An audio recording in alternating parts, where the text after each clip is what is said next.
허환구의 라디오 오늘. 여러분 안녕하십니까, 허환구입니다. 어젯밤이었죠. 반가운 소식이 날아들었습니다. 한강 작가의 노벨 문학상 수상. 문단과 출판계는 물론 일반 시민들도 많이 놀라고 또 함께 환호했습니다. 한강 작가의 노벨 문학상 수상 소식이 전해지자 오늘 당장 서점가에는 한강 작가의 책을 구입하기 위해 수많은 독자가 몰려들어서 매대의 책이 순식간에 동이 났습니다. 하루가 채 지나지 않았는데요. 국내 양대 서점에서만 13만 부가 넘는 판매고를 올렸다고 합니다. 한강 작가의 노벨 문학상 수상, 우리 문화가 세계인의 인정을 받은 것 같아서 더 기쁩니다. 10월 11일 금요일 라디오 오늘 광고 듣고 시작합니다.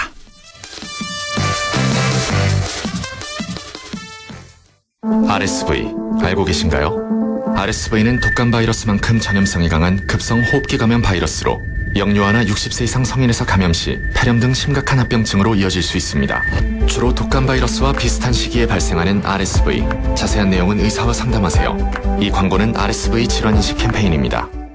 미래는 움직이는 자의 것. 퇴직연금 실물 이전이 되는데 중도이자 안 해도 되는데 안 옮길 이유가 없는데? 이제 옮길 준비하세요. 글로벌 투자하는 연금 미래에셋증권으로. 수익률이 중요한 퇴직연금 미래에셋증권으로 움직이세요. 원금 손실 유의, 투자 전 상품 설명서 및 여건 필터. 라디오 오늘 금요일 순서 시작합니다. 1부 최진봉의 시사 포커스, 2부는 천용길의 정치 TMI 함께 하겠습니다. 라디오 오늘 유튜브로도 다시 들으실 수 있습니다. 많은 애청 바랍니다.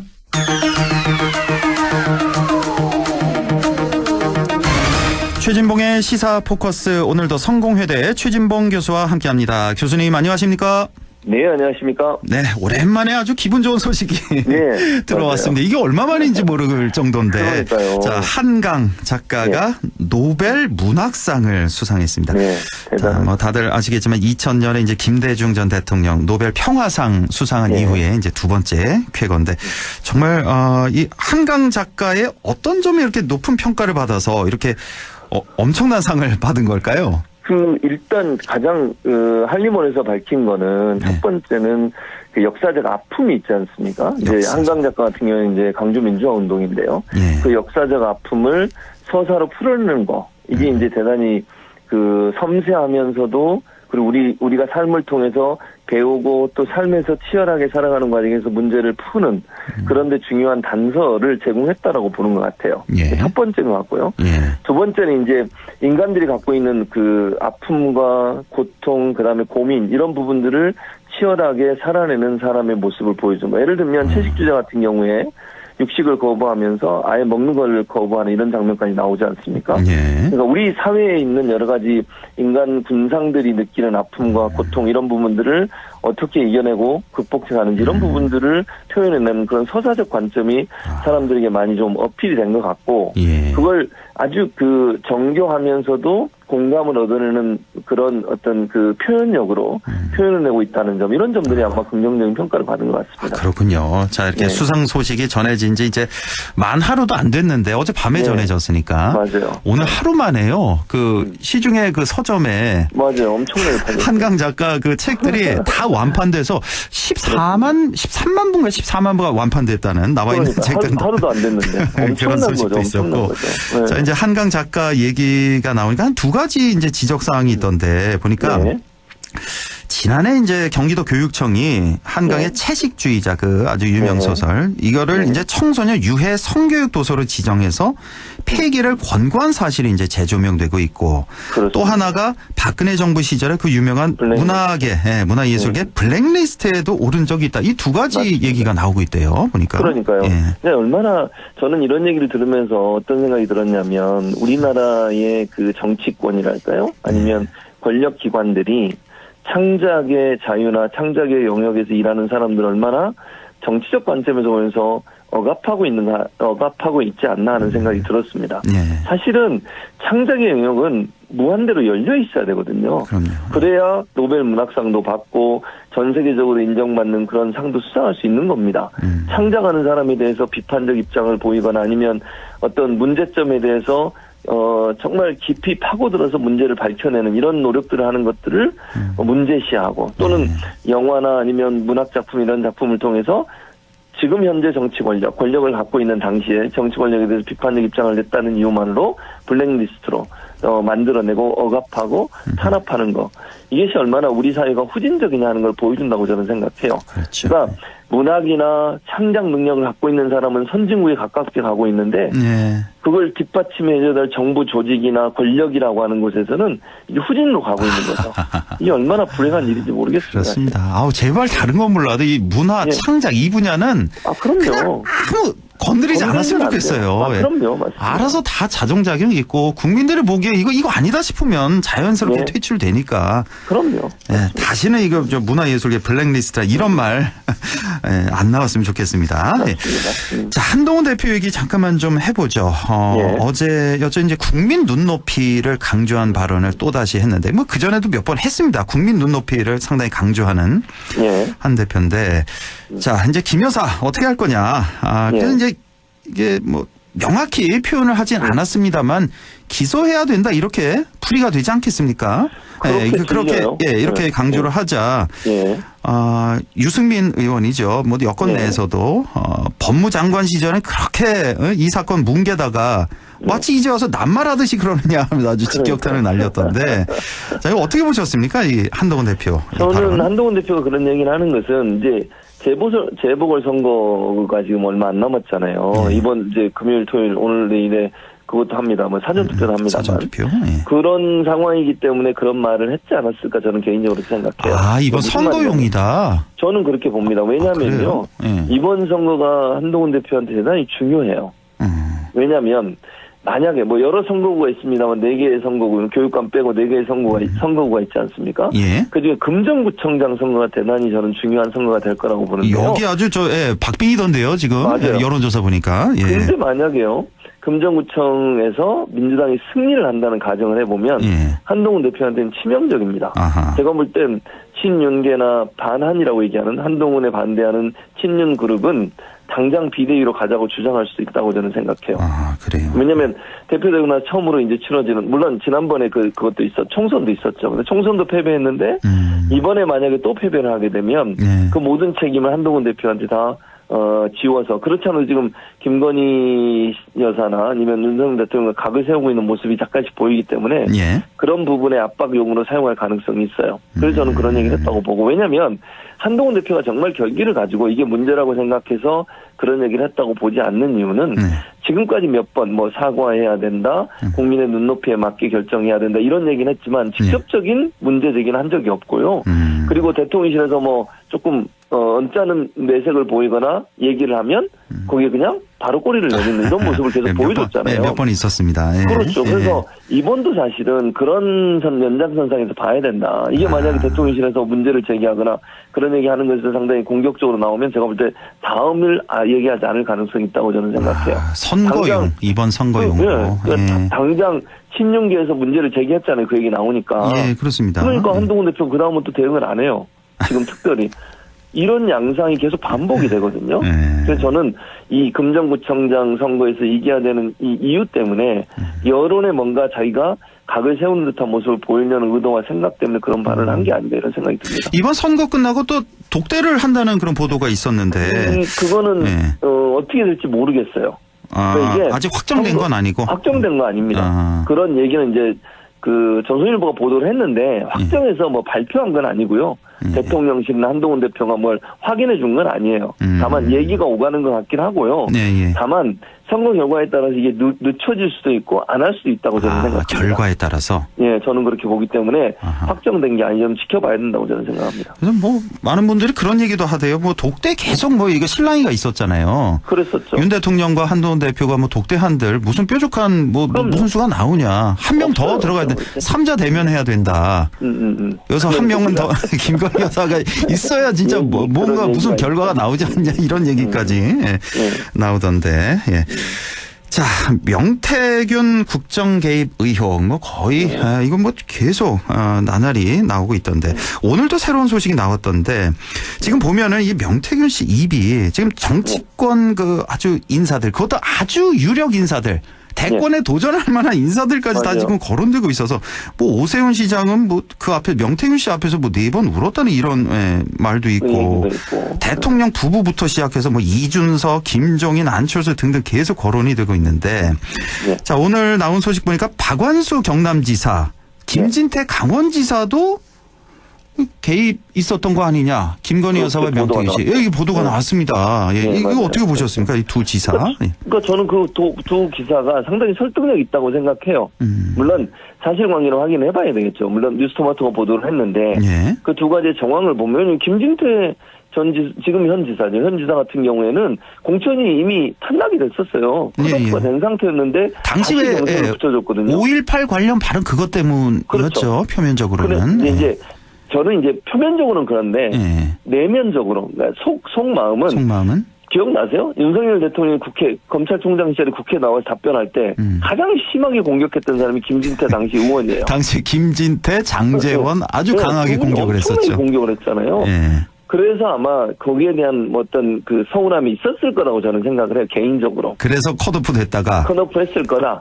그런데 그걸 구제해 준 게 명태균 씨였을 가능성을 지금 언론이 보도를 한 거잖아요. 명태균 씨와 함께 김진태 지사가 김건희 여사를 찾아갔다 뭐 이런 얘기였나요? 언론 보도에 보면 보도가? 찾아가서 충성 맹세를 했다. 충성 맹세를 했다. 네. 그러니까 그러면 이제 그게 사실이라면 우리 뭐 사실관계 모릅니다만 윤석열 대통령은 컷오프를 시켰는데 김건희 여사가 그 얘기를 듣고 윤석열 대통령한테 얘기해서 그걸 다시 돌려놨다는 거 아닙니까?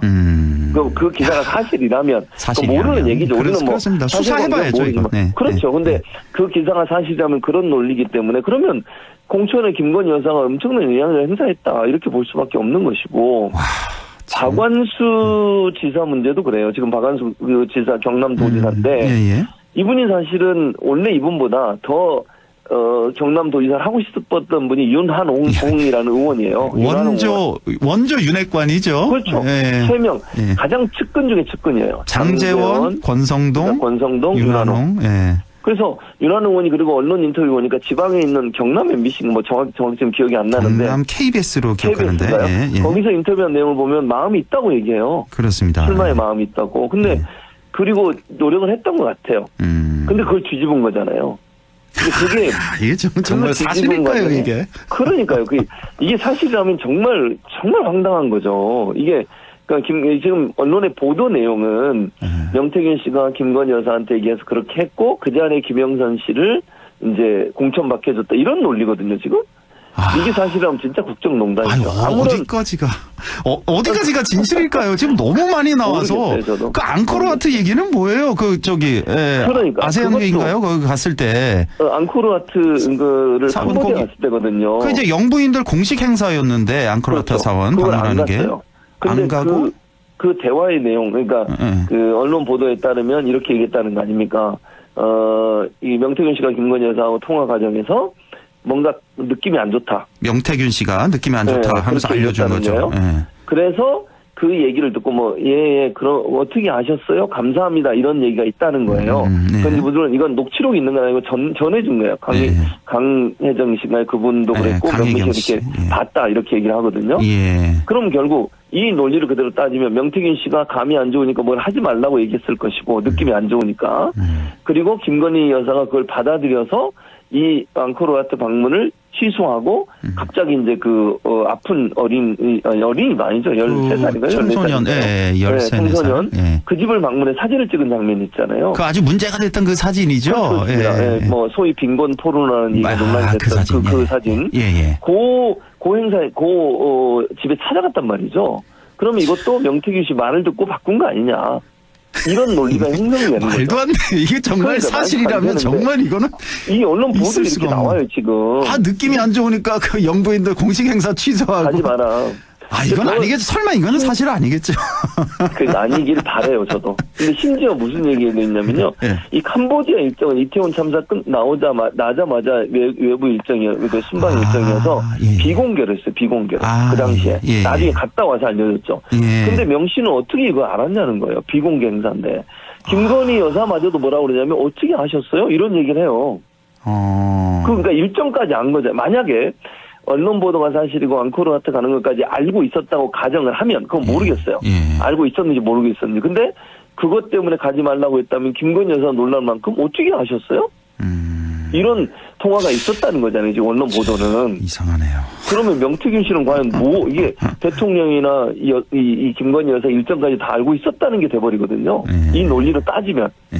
그러니까 이거는 만약 그게 사실이라면 이건 진짜 최순실 때보다 훨씬 더 심각한 국정농단이죠. 지금 명태균 씨 녹취록이 또 뭐 언론 인터뷰가 계속 이제 나오고 있는데 뭐 본인 얘기에 따르면 뭐 10분의 1, 20분의 1도 지금 안 밝혀졌다는 거 아닙니까?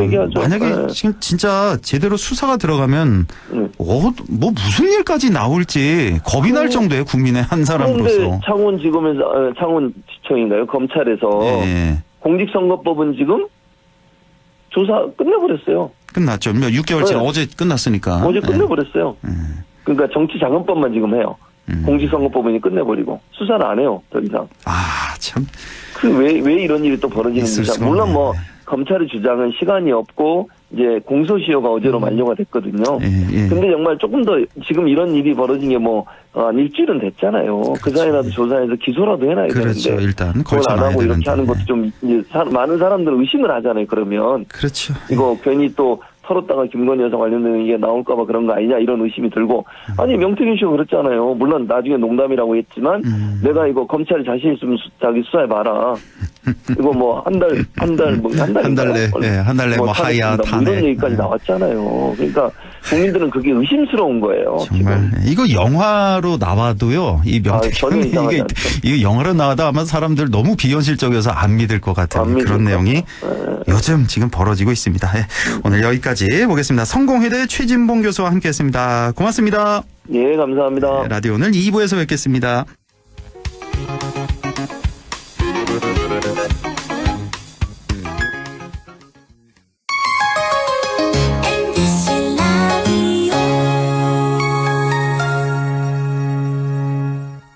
나에게 딱 맞는 대학, 나에게 꼭 맞춘 대학. 나만의 경쟁력을 원한다면 안동과학대학교로 오라. 시대의 딱 취업 중심 실전학과, 학생의 꼭 현장 중심 실무교육, 취업의 맞춤, 내 꿈의 맞춤, 나의 드림핏 안동과학대학교. 미래는 움직이는 자의 것. 퇴직연금 실물 이전이 되는데 중도이자 안 해도 되는데 안 옮길 이유가 없는데? 이제 옮길 준비하세요. 글로벌 투자하는 연금 미래에셋증권으로. 수익률이 중요한 퇴직연금 미래에셋증권으로 움직이세요. 원금 손실 유의, 투자 전 상품 설명서 및 여건 필터. 오늘도 안전하게 음주운전 예방수칙 알려드립니다. 첫 번째, 술자리가 예정된 경우 미리 귀가 방법을 정하고 차는 가져가지 않는 것이 안전합니다. 두 번째, 음주 후 자전거나 전동 킥보드를 이용하는 것도 음주운전 처벌 대상에 포함됩니다. 세 번째, 과음을 한 다음 날에는 대중교통을 이용해주세요. 숙취 음주운전 역시 처벌 대상입니다. 네 번째, 음주운전을 방조하는 경우에도 3년 이하의 징역형 또는 1,000만 원 이하의 벌금형에 처해질 수 있습니다. 적극적으로 말려주세요. 위험한 음주운전 미리 예방하여 소중한 생명을 지켜주세요.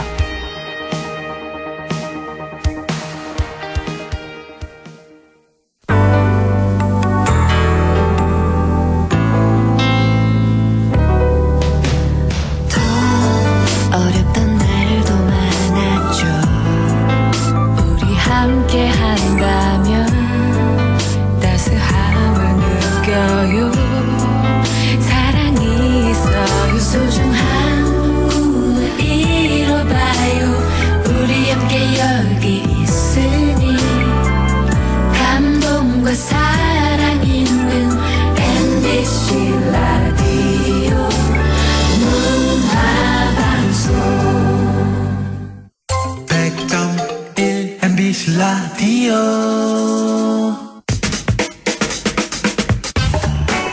네, 6시 24분 40초 지나고 있네요. 천용길의 정치 TMI 시작합니다. 오늘도 천용길 시사평론가와 함께합니다. 안녕하십니까?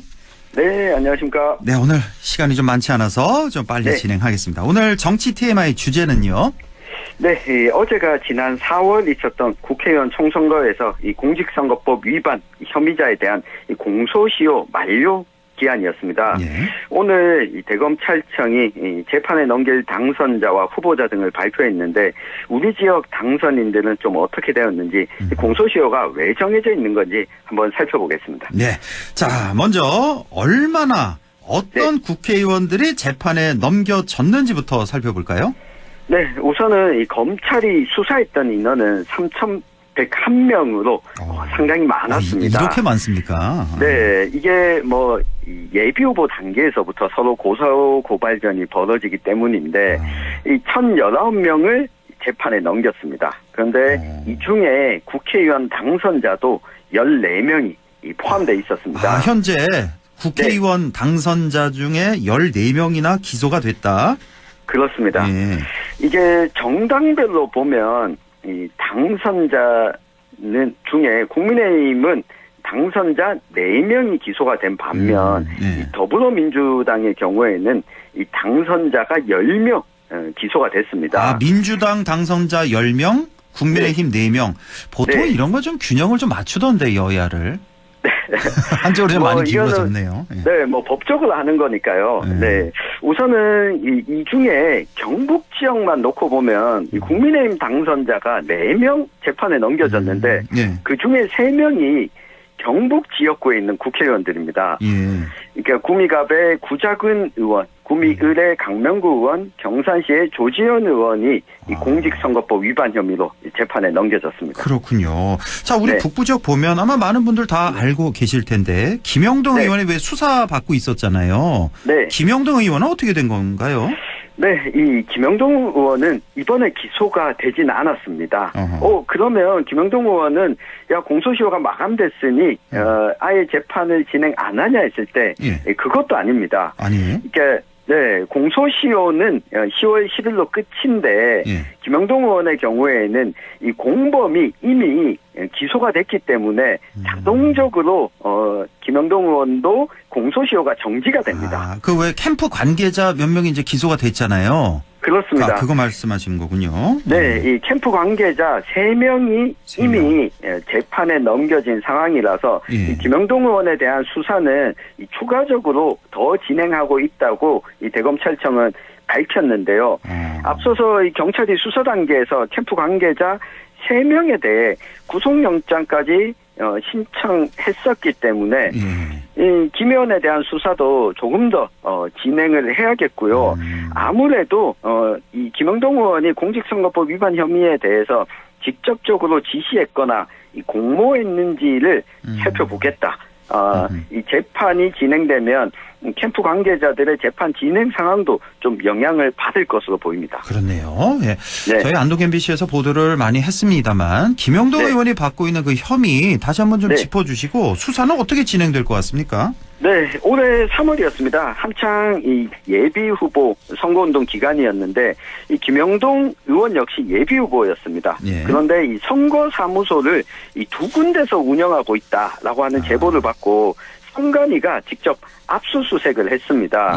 이 김영동 의원이 의원 사무실로 쓰고 있던 곳이 김영동 의원실의 한 건물의 5층이었는데 알고 보니까 4층에서도 선거사무소처럼 선거운동원들이 운동을 하고 있었다. 같은 건물, 같은 그렇습니다. 건물에 이제 5층에 자신의 사무실이 있었고, 요거 이제 선거사무소로 쓰고 있었는데, 그 밑에 층, 바로 밑에 층도 같이 썼다는 얘기죠. 그렇습니다. 이거를 하나로 봤나요, 혹시 김영동 의원은?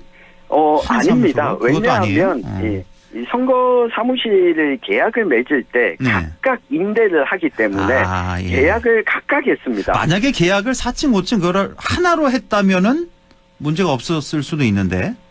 그렇죠? 네, 뭐 그렇게 볼 수도 거죠? 있는데 따로따로 이 등기상 기록이 되어 있기 때문에 선거 사무소를 2곳에 설치한 혐의로 이 공직선거법 위반 혐의로 수사를 받게 됐습니다. 이 공직선거법을 보면 후보자가 지역구의 기초자치단체 한 곳에는 사무소도 한 곳만 세울 수 있도록 규정하고 있고 만약 이를 어길 경우에는 3년 이하의 징역 또는 600만 원 이하의 벌금에 처한다는 규정이 있었습니다. 지금까지 경찰이 진행했던 수사 상황을 보면 김영동 의원이 선거 사무소를 한 곳도 설치한 사실은 좀 분명히 확인이 되고 있습니다. 문제는 이러한 상황을 후보자에게 보고 없이 선거운동원들이 책임지고 사무소를 두 곳에 설치했다. 볼 수 있는지가 좀 핵심적인 쟁점으로 보입니다. 이거를 후보자에게 보고 있었냐 없었냐. 우리가 상식적으로 생각하기에는 당연히 후보자는 알고 있었을 것 같은데 이걸 또 어떻게 볼지. 그것 때문에 일각에서는 이 김영동 의원이 지금 국민의힘 대표를 맡고 있죠. 한동훈 비상대책위원장 시절에 또 비서실장을 맡았기 때문에 이 권력의 실세라는 점 때문에 이 수사 속도를 안 내고 있는 것 아니냐 이런 의구심을 제기가 되기도 합니다. 하기야 그 김영동 의원이 그러니까 한동훈 그 비대위원장 시절에 이제 비서실장 맡고 계속 같이 다녔잖아요. 그 기억이 나는데 그렇습니다. 그래서 조금 수사 속도를 안 내고 있는 거 아니냐, 좀 봐주는 거 아니냐 이런 목소리도 있다라는 거고. 자, 우리 천영길 시사평론가 그 개인적인 생각입니다. 개인적으로 보실 때 이건 뭐 수사를 해봐야 알겠습니다만 좀 봐준 것 같습니까? 뭐 어떻게 보세요 개인적으로? 지금 경찰 수사가 압수수색까지 진행했고 어느 정도 상당히 속도를 냈는데 공소시효에 맞춰서 이렇게 기소하지 않았다라고 했을 때 어떤 다른 요인이 작용했을 가능성도 저는 배제할 수 없다고 보여집니다. 그렇게 아주 조심스럽게 말씀을 주셨는데 무슨 뜻인지 알겠습니다.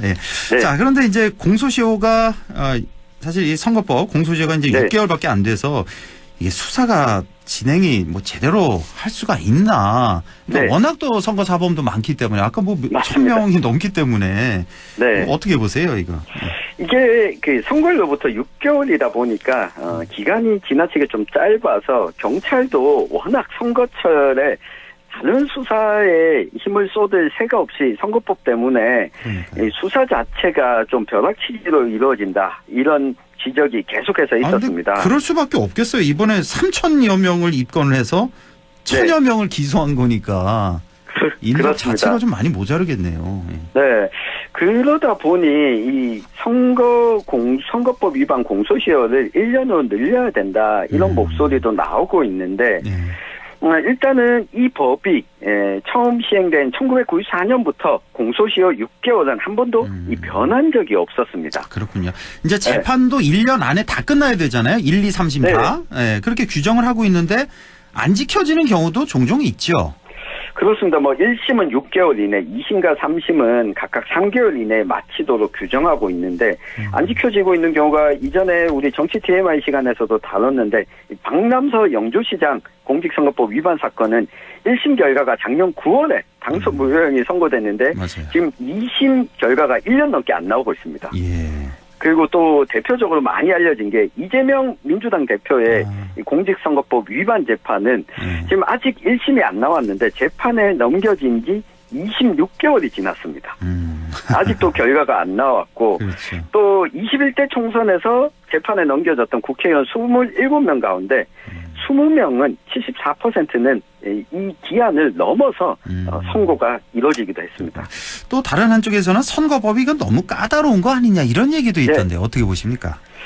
이번에 재판에 넘겨진 14명의 범죄 유형을 보면 허위사실 유포, 금품선거, 경선 운동방법 위반, 여론조사 공표금지 등이 있는데 사실 이런 내용들만 보면 지나치게 까다롭게 군다 이런 건 안 보입니다. 오히려 이 선거법과 관련해서 고소 고발전이 경선 중에 자주 벌어지는데 이게 정치 시민들 입장에서는 지구당이 설치가 안 되다 보니 이 선거 전에는 정치 활동을 사실상 원외의 경우에는 할 수가 없습니다. 그러다 보니 선거철에 좀 집중적으로 이런 선거운동이 벌어지는데 이 부분을 좀 공정한 경쟁을 할 수 있도록 유도할 필요가 있다. 이런 목소리가 있고요. 또 하나가 경쟁을 선거법을 다 완화해버리면 이 금품에 대한 부분이 또 복잡해질 수가 있습니다. 그렇죠. 오히려 좀 강화해야 될 부분이 한 가지 말씀을 드리면 사실상 선거법 위반으로 당선 무효형이 확정되면 의원직을 상실하는데 이게 당선이 무효입니다, 자체가. 네. 그래서 선거 때 보전받았던 비용도 반환해야 되는데 현재까지 지난해까지 돌려받지 못한 선거 보전금이 20년 동안 약 230억 원이었습니다. 아유, 그렇군요. 그러니까 반환한 사람보다 반환하지 않은 사람이 더 많았는데 네. 여기에 대한 좀 강한 조치가 좀 있어줘야 선거법 위반 사례도 줄어들지 않을까 싶습니다. 네, 천용길 시사평론가와 함께했습니다. 고맙습니다. 감사합니다.